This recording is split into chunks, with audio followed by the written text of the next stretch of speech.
Aux abords de Saint-Avold, il y avait des prairies marécageuses, il y avait des roselières. La place du marché de Saint-Avold était traversée par la Rosselle, que les Naboriens connaissent très bien, qui s'écoule du nord-ouest, où il y avait l'étang d'Odorfan à l'époque, jusqu'à l'est. Et dans la traversée de Saint-Avold, le long de la Rosselle, il y avait beaucoup de surface en zone humide, notamment en lien avec l'affleurement de la nappe phréatique des grès vosgiens.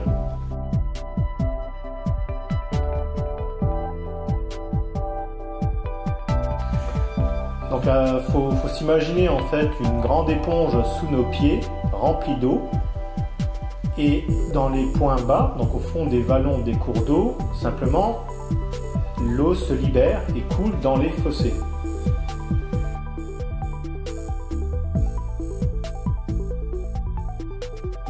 Sur Saint-Avold, l'effet a été surtout marqué dans les années 50 en lien avec les forages industriels pour alimenter la coquerie, la centrale thermique et la plateforme chimique de Carlin. C'est à ces époques-là, dans les années 50, au début des années 60, notamment que l'étang d'Odorfan a disparu et que la Rosselle s'est asséchée. Donc cette eau pompée dans la nappe phréatique, qui a provoqué cet assèchement de l'éponge,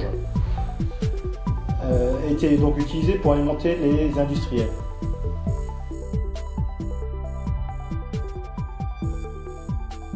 Donc les gens, une fois que c'était sec, ont pu urbaniser ces endroits qui étaient avant humides.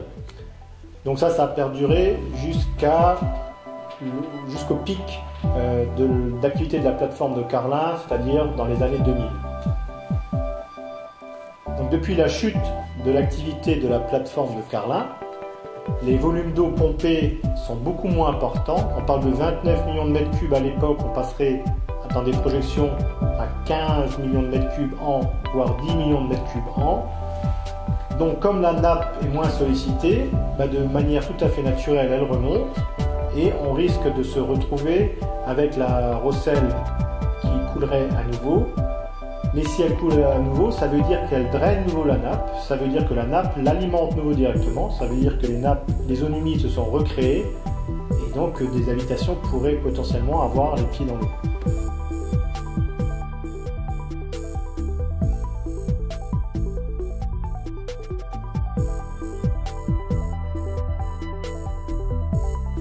Donc l'urbanisation, la canalisation des cours d'eau naturels, le fait de trop urbaniser, macadamiser, de supprimer des zones marécageuses humides, en perturbant l'état naturel, on accentue le phénomène de remontée de nappe et les conséquences de phénomènes météorologiques. On en a eu un exemple en 2014 à Saint-Avold. Donc il était temps, à ce moment-là, ça fait 10 ans, de prendre en compte ce risque de remontée de nappe et d'inondation. Sauf que on a pu se rendre compte d'aménagements dans des zones que les anciens et même les moins anciens savent humides.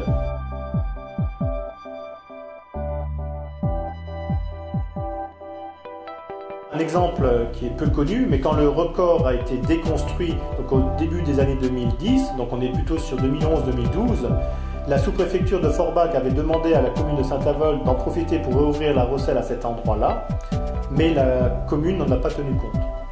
Un autre exemple sur la zone de l'Agora, on est également dans la période 2010-2009. L'État avait dit qu'il ne fallait pas urbaniser dans ce secteur-là, ou en l'occurrence il fallait proposer des mesures compensatoires importantes en cas d'urbanisation dans cette zone. La commune n'en a pas tenu compte. Comme par hasard, 2014, inondation en traversée de Saint-Avold. Ce qui risque de se réaliser maintenant, de se produire, c'est en fait, on aura ces risques lors de fortes pluies, d'écoulement fort d'eau de pluie, mais en plus de ça, la nappe sera affleurante, donc en gros notre éponge sera pleine et ne pourra pas stocker d'eau.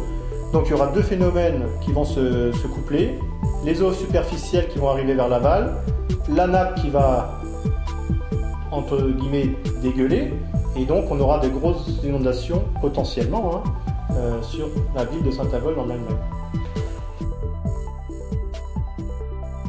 Donc les impacts peuvent être très divers.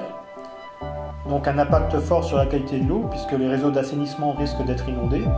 L'eau risque de ne pas s'écouler facilement vers les stations d'épuration. L'autre gros problème, et c'est ce qui fait le plus peur, c'est l'inondation des habitations, des caves, des commerces, des réseaux électriques. Donc une inondation, ça fait toujours énormément de dégâts d'un point de vue technique. L'impact pour le contribuable, c'est un peu comme ce qui se passe en France lorsqu'il y a des grandes inondations le long de cours d'eau. Donc là, ce ne serait pas un cours d'eau, ça serait vraiment une inondation liée à la nappe phréatique, mais c'est que les assurances deviennent frileuses ou font payer très cher l'assurance habitation. L'autre coût important, c'est qu'il va falloir forcément mettre des forages, on ne pourra pas s'en priver, puisqu'il y a eu énormément de maisons sur Saint-Avold qui ont été construites le long de la Rosselle, donc il va falloir mettre des forages. Et le forage, c'est 400 000 € par an, simplement sa construction, sans compter son entretien. Donc là, c'est pareil, ça va se répercuter dans la taxe d'habitation et la taxe foncière.